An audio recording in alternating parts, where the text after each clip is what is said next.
Hello everyone, कैसे हैं आप लोग। आई होप कि आप लोग अच्छे ही होंगे। आज हम लोग स्टार्ट करने वाले हैं परसेंटेज का लेक्चर नंबर 4। तो आइए स्टार्ट करते हैं, देखते हैं क्वेश्चन दिया क्या हुआ है कि साहिला अपनी आय का 87.5% खर्च करता है। यदि उसकी आय में 11.1/9% की वृद्धि होती है और उसके खर्च में 14.28% की वृद्धि होती है तो उसकी वर्तमान बचत क्या होगी। सबसे पहले फ्रैक्शन को देख लेते हैं क्या सब यूज हुआ। 87.5 फ्रैक्शन का इसको फ्रैक्शन में चेंज करते हैं तो इसको क्या लिख सकते हैं 7/8, और इसमें क्या बोल रहा है कि 11.1/9%, तो इसको क्या लिख सकते हैं 1/9, और तीसरा क्या है 14.28%। ये क्या हो जाता है फ्रैक्शन 1/7। अब देखिए इनकम इक्वल टू क्या होता है एक्सपेंडिचर प्लस सेविंग्स। ठीक है, बोल रहा है कि साहिला जो अपनी आय का 87.5% खर्च करता है। अब 87.5 परसेंटेज का फ्रैक्शन क्या होता है 7/8, यानी अगर उसकी इनकम 8 रुपये थी तो उसमें से 7 रुपया वो क्या करता है खर्च कर देता, तो बचाता कितना होगा 1। फिर उसके बाद क्या बोल रहा है कि यदि उसकी आय में 11.1/9% की वृद्धि होती है, तो 11.1/9% मेरा क्या होता है फ्रैक्शन 1/9 होता है। यहाँ पे तो 9 दिख नहीं रहा, तो अगर हम सभी में 9 से गुना कर देंगे तो कोई फर्क तो पड़ेगा नहीं। ठीक ना। अब देखिए यहाँ से इनकम में जो कितना 1/9 से वृद्धि करता है, यानी उसका मूल इनकम पहले 9 यूनिट था तो उसमें 1 यूनिट की वृद्धि करेगा। अब देखिए 9 का मान यहाँ पे कितना है 72 है, तो 1 पे बढ़ाएगा तो यानी 10 का मान कितना हो जाएगा 80 हो जाएगा। और फिर आगे पढ़ेंगे क्या उसके खर्च में 14.28% की वृद्धि करता है। मतलब पहले उसका इनकम 7 था तो अब 1 बढ़ा के कितना कर देगा 8 यूनिट कर देगा। तो अब देखिए ये 7 यूनिट का मान कितना दिया हुआ है 63 दिया हुआ है, तो 8 यूनिट का मान यहाँ से कितना हो जाएगा तो 72 हो जाएगा। ठीक है ना, यहाँ पे 7 यूनिट का मान 63 तो 8 यूनिट का मान 72 हो जाएगा। अब देखिए 80 में से 72 रुपया अगर वह खर्च कर देता तो अब वह कितना सेविंग्स करता होगा 8 रुपया करता होगा। यही पूछा कि 8 रुपया जो है वर्तमान मतलब प्रतिशत क्या है, तो 8 जो 80 का कितना प्रतिशत 10% होगा। यही हमारा आंसर हो जाएगा। इसके बाद नेक्स्ट देखते हैं। हाँ, अगला क्वेश्चन क्या दिया हुआ है कि गीता जो अपनी आय का 18.18% बचाती है। 18.18% का फ्रैक्शन वैल्यू क्या हो जाएगा 2/11। फिर जो वो अपनी एक्सपेंडिचर कितना से बढ़ाता है 14.2/7%, यानी इंक्रीज करता है, तो डेट मीन्स ये कितना हो जाएगा 1/7 होता है तो 7 से 8 हो जाएगा इसका एक्सपेंडिचर। और आय में कितना इंक्रीज करता है 20%, यानी 20% को फ्रैक्शन में कैसे लिखते हैं 1/5, तो ये इंक्रीज कर रहा है तो ये कितना हो जाएगा 5 से 6। अब देखिए यहाँ पे भी वही अप्लाई करेंगे इनकम बराबर एक्सपेंडिचर प्लस सेविंग्स। ठीक ना। देखिए बोल रहा है क्या गीता अपनी आय का, अगर देखिए कैलकुलेशन इजी करने के लिए अगर ये जो सबका बेस वैल्यू है इसको हम इनकम बना लेते हैं, तो इनकम यहाँ हम बना लेते हैं 11 × 7 × 5। ठीक है ना। देखिए इनकम कितना कर लिया 11 × 7 × 5, ये कैलकुलेशन इजी करने के लिए किए। ठीक, देखिए गीता जो अपनी आय का 18.18% बचत करती है, यानी 11 यूनिट में से 2 यूनिट अगर वह सेविंग करती है तो खर्च कितना करती होगी 9 यूनिट करती होगी। अब देखिए 11 यूनिट का मान कितना दिया हुआ है 11 × 7 × 5, तो 2 यूनिट का मान यहाँ से कितना निकल जाएगा 2 × 7 × 5, और यहाँ पे 9 यूनिट का मान कितना हो जाएगा 9 × 7 × 5, जो हमारा एक्सपेंडिचर हो जाएगा। ठीक ना। उसके बाद फिर नेक्स्ट क्या बोल रहा है कि वो अपने खर्च का जो है 14.2/7%, यानी पहले 7 यूनिट खर्च करता था तो अब उसका इतना परसेंट यानी 1 यूनिट बढ़ा देता है। तो 7 यूनिट का मान यहाँ से कितना है 9 × 7 × 5, तो अगर 1 यूनिट बढ़ाएगा तो 1 यूनिट में कितना बढ़ाएगा 9 × 5, ये बढ़ जाएगा। फिर उसके बाद आय में देखिए क्या है आय में 20% का वृद्धि करता है, यानी आय उसका इनकम पहले 5 यूनिट था तो अब 6 यूनिट यानी 1 यूनिट की वृद्धि करेगा। ठीक, तो 5 का मान कितना है 11 × 7 × 5, तो 1 यूनिट बढ़ाएगा तो कितना बढ़ाएगा 11 × 7, ये बढ़ाएगा। अब देखिए अब ये कितना हो जाएगा 72 और ये कितना हो जाएगा 45। ठीक है ना। अगर 77 बढ़े हुए इनकम में मतलब 77 में से 45 वो खर्च कर देता होगा, तो बचाता कितना होगा? 32 ज़्यादा बचत कर रहा होगा, और यही 32 का वैल्यू कितना दिया हुआ है अमाउंट में? 9600। तो यहाँ से अगर 1 यूनिट की वैल्यू निकालेंगे तो ये क्या हो जाएगी? 300। और हमसे पूछा क्या कि प्रारंभिक आय, और प्रारंभिक आय कितना हम किए थे? ये रखे थे 11 into 7 into 5, 11 into 7 into 5 into 300, ये हो जाएगा। तो यहाँ से हो जाएगा 35 इंटू 3 कितना हो जाएगा? 11 इंटू 35 105, 10500। और यहाँ से 11 से मल्टीप्लाई करेंगे तो कितना हो जाएगा? ये वाला ऑप्शन हो जाएगा। ठीक है, उसके बाद नेक्स्ट देखते हैं। देखिए बोला क्या है कि अमला की आय बिमला की तुलना में 20% अधिक है और कमला की तुलना में 20% कम है। देखिए अमला है, बिमला है और कमला है, ठीक है ना। अमला की जो इनकम है बिमला की तुलना में 20% अधिक, यानी 20% 1/5 होता है। अगर बिमला की इनकम 5 है तो अमला की इनकम कितनी है? 6 है, अधिक है। और कमला की तुलना में, अब कमला से अगर तुलना करेंगे तो इससे 20% कम। अगर कमला का इनकम 5 है तो इसका क्या है? 4 है। अब एक ही आदमी का दो रेशियो में तो इनकम हो नहीं सकता, तो इसको सेम कर मतलब इक्वल कर लेंगे। तो इक्वल कर लेंगे तो ये दोनों को अगर गुना कर देंगे तो कितना? 24 मान ले। एक मिनट, 6 और 4 को इक्वल करना है ना। इसमें अगर हम 2 से गुना कर दे और इसमें अगर 3 से गुना कर देंगे तो कोई फर्क पड़ेगा नहीं, क्योंकि 6 2 12 और 4 3 12। तो ये एक का तो इनकम सेम हो जाएगा। अब देखिए तो यहाँ से A/B/C क्या हो जाएगा? 6 2 12 और B का कितना हो जाएगा? 5 2 10 और C का क्या हो जाएगा? 5 3 15 हो जाएगा। ठीक है ना। अब बोल क्या रहा है, अगर कमला की अगर कमला की इनकम जो है 4% कम हो जाती है, ठीक ना। कमला की इनकम कितनी हो जाती है? 4% कम। इस पे एक एक जीरो और बैठा लेते हैं तो कोई फर्क पड़ेगा नहीं कैलकुलेशन इजी करने के लिए। कमला की इनकम अभी 150 है, 150 में से 4% कम यानी 1/25 कम हो जाएगा, यानी 24/25 हो जाएगा।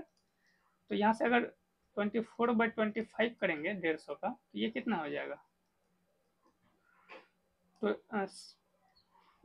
25 6 के 150 यानी 6 कम हो जाएगा तो 144 हो जाएगा। ठीक। उसके बाद क्या बोलता है, बिमला की इनकम जो 10% से बढ़ जाती है, बिमला की जो इनकम है 10% यानी 11/10 हो जाएगी, तो ये कितना हो जाएगा? 110 हो जाएगा 10% बढ़ के।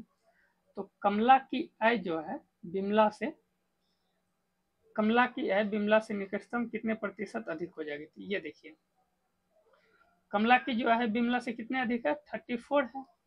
तो यही पूछा हुआ 34 जो है 110 से कितने अधिक है? 34/110 इंटू 100। तो यहाँ से कितने अधिक हो जाएगी? 340/11। तो 11 से डिवाइड करेंगे तो 11 33 बचेगा एक, तो अप्रोक्स 31% के ये हमारा आंसर हो जाएगा। ठीक है, नेक्स्ट चलते हैं। देखिए इसको करने से पहले कुछ पॉइंट समझना होगा। देखिए नेट इनकम क्या होता है? सबसे पहले नेट इनकम वो होता है जैसे टोटल इनकम में से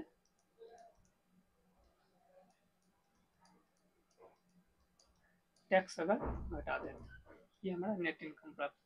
जैसे मानिए कि आपको जॉब लग गई, आप जो है 80,000 रुपया पर मंथ कमा रहे हैं, ठीक है ना। 80,000 रुपया पर मंथ कमा रहे हैं, आप अभी टैक्स नहीं दे रहे। लेकिन जब सरकार के नज़र में आपका अकाउंट आया तो सरकार ने बोला क्या तुम तो सिर्फ कमा रहे हो, मुझे पैसे नहीं दे रहे, तो बोला कि मुझे 10,000 रुपये टैक्स चाहिए, इनकम टैक्स, ठीक ना। तो अगर 80,000 में से आप 10,000 रुपया दे दिए सरकार को, तो अब जो आपके पास बचा कितना बचा? 70,000 रुपया बचा। यही आपका क्या हो गया? नेट इनकम हो गया, ठीक ना। फिर कुछ समय के बाद एक समय ऐसा आया कि आप कमा 80,000 ही रहे, ठीक ना। और अब जो टैक्स आप पे कर रहे हैं कितना हजार? 15,000 पे कर रहे हैं। यहाँ पे अमाउंट में कितना बच रहा? 5,000 टैक्स बढ़ गया। तो 80,000 में अगर 15,000 बढ़ा रहे हैं तो आपके पास बचत कितना कर रहे हैं? मतलब नेट इनकम आपका कितना हो रहा है, 65,000 हो रहा है। तो यहाँ से क्या हो गया, 5,000 का घट गया इधर भी। तो ये आप देख रहे हैं टैक्स में जो टैक्स का जो अमाउंट में चेंज होता है वही नेट इनकम के अमाउंट में चेंज होता है, ठीक ना। तो यहाँ से हम लोग लिख सकते हैं एक चीज के, change in tax equal to change in net income, ये लिख सकते हैं। क्योंकि अगर ये ध्यान रखिएगा अमाउंट में, जो अमाउंट में चेंज होता है, ठीक ना, ना कि परसेंटेज में, अमाउंट में, ठीक। तो यही कंसेप्ट अब हम लोग यहाँ पे अप्लाई करेंगे। The income tax is increase by 19%। Tax जो है कितना परसेंट से इंक्रीज हो रहा है, 19% से। अगर टैक्स का 19% जितना होगा वो इंक्रीज होगा, और नेट इनकम में कितना परसेंट की कमी हो रही है, 1%। तो ये दोनों क्या होगा, इक्वल होगा। तो यहाँ से हम लोग निकाल लेंगे टैक्स बटे नेट इनकम। तो ये हम लोग का क्या हो जाएगा,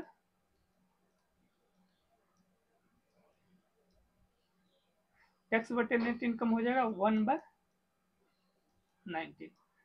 अगर टैक्स 1 है, नेट इनकम 19 है, तो मेरा टोटल इनकम यहाँ से निकाल सकते हैं ना। जैसे यहाँ पे नेक्स्ट, अगर नेट इनकम बराबर टोटल इनकम माइनस टैक्स था, तो यहाँ से टोटल इनकम निकालेंगे तो वो क्या हो जाएगा,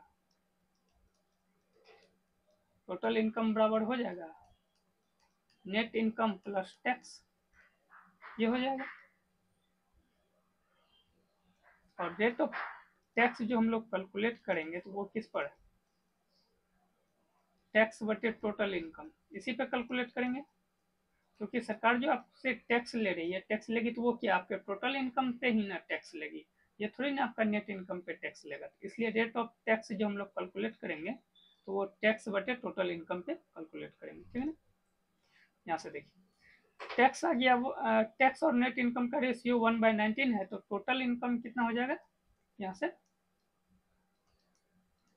20 हो जाएगा। और हमसे पूछा क्या है कि रेट ऑफ इनकम टैक्स, और रेट ऑफ इनकम टैक्स अभी तुरंत हम लोग समझे क्या, rate of income tax equal to क्या हो जाएगा, टैक्स बटे टोटल इनकम। तो टैक्स मेरा कितना है, 1 है, और टोटल इनकम कितना है, 20 है। तो कितना हो जाएगा मेरे पास, 5%, ये हो जाएगा, ठीक है ना। अच्छा, ये हमारा आंसर हो जाएगा।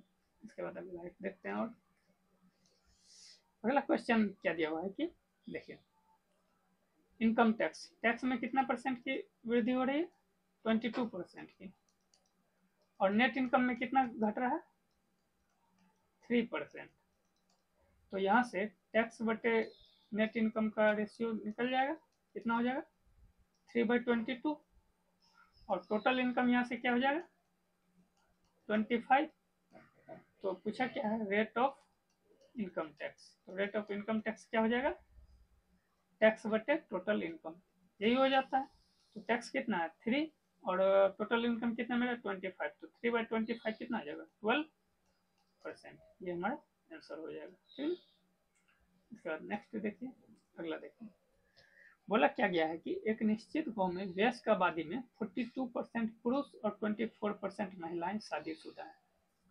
यह मानते हुए कि कोई भी पुरुष एक से अधिक महिला से शादी नहीं करते और कोई महिला एक से अधिक पुरुष से शादी नहीं करती, तो अविवाहित रहने वाले वयस्कों की संख्या में कुल जनसंख्या प्रतिशत क्या है। देखें, अगर एक गांव है, जितना इसमें मेल शादीशुदा रहेगा उतना ही फीमेल का ही शादीशुदा रहेगा। क्योंकि ना तो एक मेल जो है 2 फीमेल से शादी कर रहा है, ना ही एक फीमेल जो है 2 मेल से शादी कर रहा है। तो मतलब जितना शादीशुदा मेल का होगा उतना ही इक्वल होगा फीमेल का।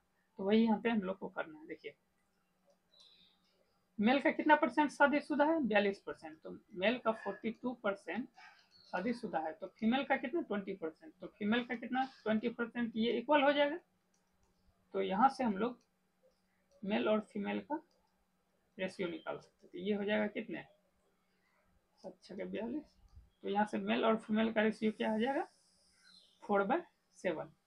अगर लेट हम लोग मान लेते हैं टोटल 1100 जनसंख्या, 1100 में से 400 ये मेल शादीशुदा है, सॉरी 1100 में से 400 मेल है और 700 क्या है, फीमेल है।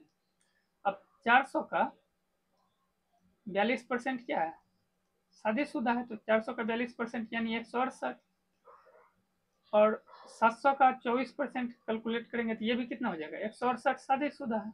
तो टोटल शादीशुदा 1100 में से कितना हो गया, 2 इंटू 168 बटे 1100। अगर परसेंट में कैलकुलेट करेंगे तो 100%, यहाँ से 0 से 0 कट जाएगा, तो ये हो जाएगा कितना, देखिए तो 8 दूना 16, 16 नंबर 336, अगर 11 से डिवाइड करेंगे तो 11 33, 0 और 6 आ जाएगा, पॉइंट लेंगे यहाँ पे 6 आ जाएगा तो 30.55 इस तरह का आएगा।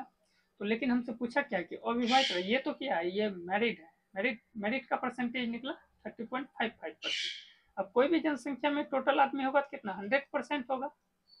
अगर 100% में से शादीशुदा यानी 30.55 को घटा देंगे तो क्या हमको अनमैरिड का मिल जाएगा। अगर जब 100% में से शादीशुदा घटा देंगे तो बचेगा क्या, मेरे पास अनमैरिड ही, और अनमैरिड मेरा कितना हो जाएगा, 69.45%। ये हमारा आंसर हो जाएगा। ओके, अगला देखते हैं। देखिए अगला क्या दिया हुआ है कि एक गांव की जनसंख्या 9800 थी, एक साल में पुरुषों की आबादी में 8% की वृद्धि हुई और महिलाओं की संख्या में 5% की वृद्धि हुई। देखिए एक तरफ मेल लिखते हैं, एक तरफ फीमेल लिखते हैं, ये क्या हो जाएगा टोटल, ठीक है ना। देखिए मेल में जो है कितने, पुरुषों में 8% की वृद्धि हुई और महिलाओं की संख्या में कितना, 5% की वृद्धि हुई। ठीक, अब देखिए 8% को क्या लिख सकते हैं, 5% प्लस 3% लिख सकते हैं जरूर। अगर 5% दोनों में वृद्धि हुई रहती तो टोटल में कितना, ओवरऑल 5% वृद्धि हुई रहती। मतलब अगर 5% वृद्धि हुआ रहता तो 9800 का 5% बढ़ जाता, तो 9800 का 5% कितना हो जाता, 9×45 490 बढ़ना चाहिए 5% अगर बढ़ता तो। लेकिन जो है जनसंख्या बढ़ कितना रहा, 10,458 माइनस 9800, तो ये कितना बढ़ रहा है, 8 5 14 में से 8 गया 6। देखिए अगर 5% बढ़ता तो 490 बढ़ना चाहिए, लेकिन बढ़ा कितना है, 658, तो कितना ज्यादा बढ़ा है, ये दोनों का डिफरेंस कितना है, 8, 15 में से 9 गया 6, तो 5 में से 4 168। तो ये 168 ज्यादा जो बढ़ा है, ये 168 ज्यादा क्यों बढ़ा है, क्योंकि ये मेल का कितना 3% एक्स्ट्रा बढ़ा है मेल, तो इसी कारण से 168 ज्यादा बढ़ा है। तो यानी 3% मेल का 3% का वैल्यू कितना है, 168। तो मेल यहाँ से कितना निकल जाएगा, 1% यहाँ से निकल जाएगा 56। और हमसे पूछा क्या कि गांव में पुरुषों की जनसंख्या, तो गांव में पुरुषों की जनसंख्या यानी 100% मेल कितना हो जाएगा मेरा, 5600 हो जाएगा, ठीक है ना। ये हमारा आंसर हो जाएगा। इसके बाद नेक्स्ट देखते हैं, अगला देखिए 2010 में एक लाइब्रेरी में 2 श्रेणी में कुल 11,500 पुस्तक था। 11,500 पुस्तक कौन सा ईयर में, 2010 में, ठीक है ना। जिसमें फिक्शन और नॉन फिक्शन थी, एक फिक्शन था और नॉन फिक्शन था, ठीक। पुस्तकालय में इन 2 श्रेणियों में कुल 2015 में, देखिए यहाँ पे बोला गया है 2015 में जो है पुस्तकालय में इन 2 श्रेणियों में कितना कुल पुस्तक हो गई, 12,706। 2015 में जो है कितना पुस्तक हो गया, 12,760। तो कितना बढ़ गया है, तो ये दोनों का डिफरेंस कितना हो जाएगा, 0, 6 7 में से 5 गया 2, मतलब 1260। 1260 बढ़ गया 2015 में। देखिए 2010 से 15 तक में देखिए क्या हो गया, इस अवधि के दौरान फिक्शन श्रेणी में, फिक्शन में जो है 10% की वृद्धि हुई है, ठीक ना। और नॉन फिक्शन में कितना परसेंट, 12% की वृद्धि हुई है। अगर 10% की वृद्धि यहाँ भी होती, 10% की वृद्धि यहाँ भी होती, तो ओवरऑल में क्या होता है मेरा 10% ही वृद्धि होता, यानी 11,500 का 10% ही वृद्धि होता। 11,500 का 10% कितना हो जाएगा 1150, 1150 ही बढ़ता, लेकिन बढ़ कितना रहा है 1260, तो यानी 1260 से 1150 कितना 110 ज़्यादा बढ़ रहा है। तो ये 110 जो है ज़्यादा बढ़ रहा है किस वजह से, क्योंकि यहाँ पे नॉन फिक्शन जो 2% ज़्यादा बढ़ा है, तो यहाँ से 2% नॉन फिक्शन का मान कितना हो जाएगा 110, तो यहाँ से 100% नॉन फिक्शन का मान कितना हो जाएगा, यहाँ 50 से गुना कर देंगे तो 11×5=5500, ठीक ना। और पूछा क्या है कि 2015 में लाइब्रेरी में कितनी फिक्शन किताबें थी।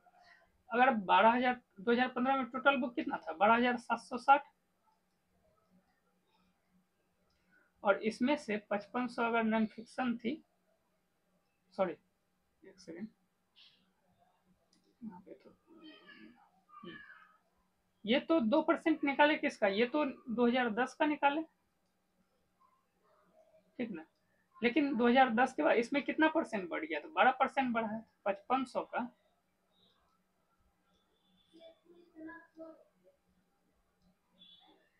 अगर जब यहाँ से ये 5500 अगर इसका परसेंट पूछा क्या हमसे कि फिक्शन पूछा, तो फिक्शन पे फोकस करते हैं, ठीक ना। नॉन फिक्शन मेरे पास कितना है 2010 में 5500, तो फिक्शन यहाँ पे कितना हो जाएगा, तो 11,500 में अगर जब नॉन फिक्शन को घटा देंगे 2010 का, तो मेरे पास क्या होगा फिक्शन बच जाएगा। 11,500 में 5500 घटा देंगे तो कितना होगा फिक्शन 6,000, और 2015 में फिक्शन में कितना वृद्धि हुआ, तो 10% वृद्धि हुआ है, तो यानी 6,000 का 10% बढ़ा देंगे तो कितना हो जाएगा, ये 6600 हो जाएगा, और यही हमारा आंसर हो जाएगा, ठीक है ना। इसके बाद नेक्स्ट चलते हैं। ये क्वेश्चन देखिए, इस देखिए ये क्वेश्चन समझाने से पहले थोड़ा सा एक चीज आपको समझाते हैं। जैसे एक पासिंग लाइन ड्रॉ करते हैं, जैसे ये 100 नंबर का मेरा एग्जाम है, ठीक ना। अगर कोई विद्यार्थी यहाँ पे ये मेरा 60 नंबर है पासिंग, ठीक है। अगर कोई विद्यार्थी इसमें 100 में से 40%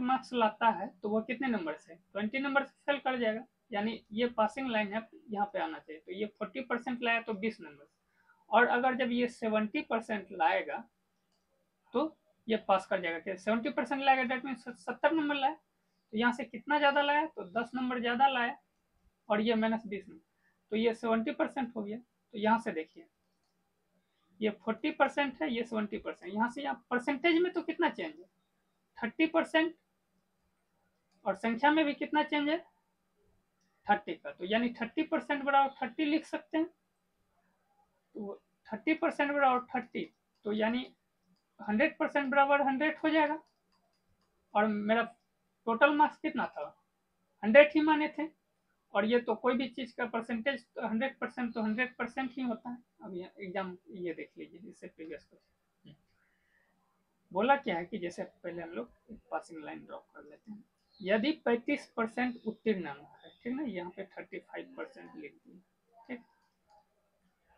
एक छात्र को 200 अंक प्राप्त होते हैं, फिर भी वह 24 अंक से असफल हो जाता है। मतलब 24 अंक से असफल होने का मतलब क्या है, इससे कितना -24 कम अंक ला रहा होगा, तो इसका मतलब क्या हो गया, ये लाइन का मान क्या है 200 अंक प्राप्त कर रहा है, ठीक ना, लेकिन फिर भी कितना -224, यानी ये जो ये मेरा कितना होगा 224, ये लाइन का मान कितना होगा 224, तो 35% बराबर सीधा लिख सकते हैं क्या 35% का ही मान कितना होगा 224। तो पूछा अधिकतम मान, तो हमसे कितना 100% का मान पूछा है। यहाँ पे अगर 7 से डिवाइड करेंगे तो 5% का मान निकल जाएगा, तो 7 से डिवाइड करेंगे तो 27 5% हो गया 32, तो 100% के लिए क्या 20 से गुना कर देंगे, तो इसमें भी 20 से गुना कर देंगे, तो 32 दूना 640, ये हमारा 100% हो जाएगा। इसके बाद अगला क्वेश्चन देखते हैं नेक्स्ट। देखिए यदि कोई छात्र 43% अंक प्राप्त करता है तो वह 72 अंकों से फेल हो जाता है। फिर हम लोग क्या किए, यहाँ पे एक पासिंग लाइन ड्रॉ कर ली, ठीक ना। 43% प्राप्त किया, लेकिन फेल कितना से हो गया, -72 से। ठीक, लेकिन जब वह 57% अंक, अगर वह 57% अंक प्राप्त करता है तो वह 40 अंकों से उत्तीर्ण हो जाता है, यानी पासिंग लाइन से कितना 40 नंबर ज्यादा ला लिए। तो यहाँ से देखिए परसेंटेज में कितना का डिफरेंस है, 14 का डिफरेंस है, लेकिन अगर नंबर में देखें तो कितना का डिफरेंस, 72 प्लस 40, यानी 40% का मान कितना हो गया मेरा 112, और 1% का मान कितना हो गया, तो 8 हो जाएगा। 1% का मान 8, तो पूछ रहा है, तो यहाँ पे बोला क्या गया है कि प्राप्तांक यानी परसेंटेज, ये लाइन का परसेंटेज फिर क्या हो जाएगा, अगर ये 72 मार्क्स कम ला रहा था, अगर 72 मार्क्स ज्यादा लाएगा तो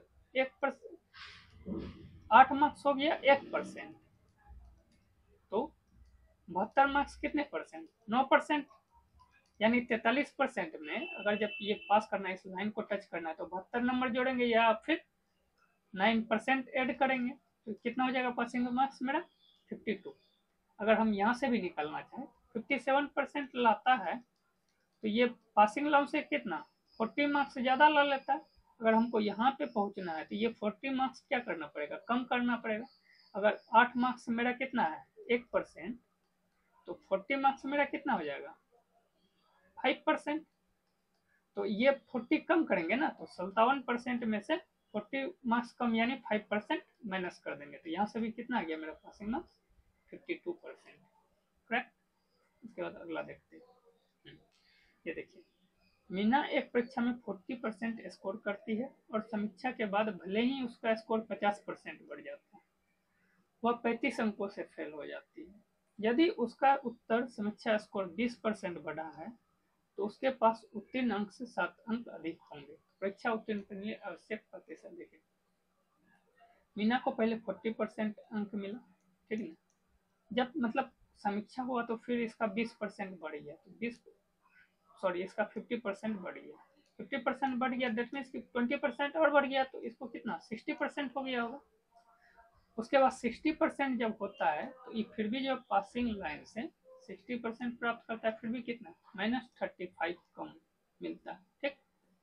उसके बाद यदि उसका उत्तर समीक्षा स्कोर मतलब फिर से एक बार रिव्यू किया जाता है तो 20% इसका बढ़ जाता है, तो 20% बढ़ जाएगा तो मतलब कितना हो जाएगा 72% हो जाएगा। अब जब 72% ये प्राप्त करती है तो उत्तीर्ण अंक से कितना का ये चेंज हो जाए, मतलब 7 नंबर ज्यादा ले लो। तो यहाँ से देखिए यहाँ से डिफरेंस कितना है परसेंटेज में, तो 12%, और वैल्यू में कितना डिफरेंस है टोटल 35 और 7 42 का। तो यहाँ से 4% बराबर क्या हो जाएगा 40, 2% इक्वल टू क्या हो जाएगा 7। तो पूछा क्या कि उत्तीर्ण करने के आवश्यक प्रतिशत, मतलब यहाँ पे जाना है। अब देखिए 72% ला रहा था तो कितना ज्यादा 7 मार्क्स से ज्यादा ला रहा था, यही 7 मार्क्स को अगर हम कम कर देंगे तो ये पासिंग लाइन पे पहुंच जाएगा। 7 मार्क्स कम करे या 2% कम करे, बात तो एक ही। 72 में से 2% घटा देंगे तो ये कितना हो जाएगा 70%। अब किसी का मन करेगा कि हम इस इधर से निकालेंगे, ठीक है। 60% ला रहा है तो कितना कम, इससे -35 ला रहा है, तो यहाँ तक पहुंचने के लिए क्या है, इसको 35 मार्क्स चाहिए। 7 मार्क्स होता है इसका 2%, तो 35 मार्क्स कितना होगा, तो 10%, तो 10% इसको चाहिए, और तो 60 + 10 कितना हो जाएगा 70%, करेक्ट है। चलिए थैंक यू, अच्छा लगा हो तो शेयर एंड सब्सक्राइब जरूर करें।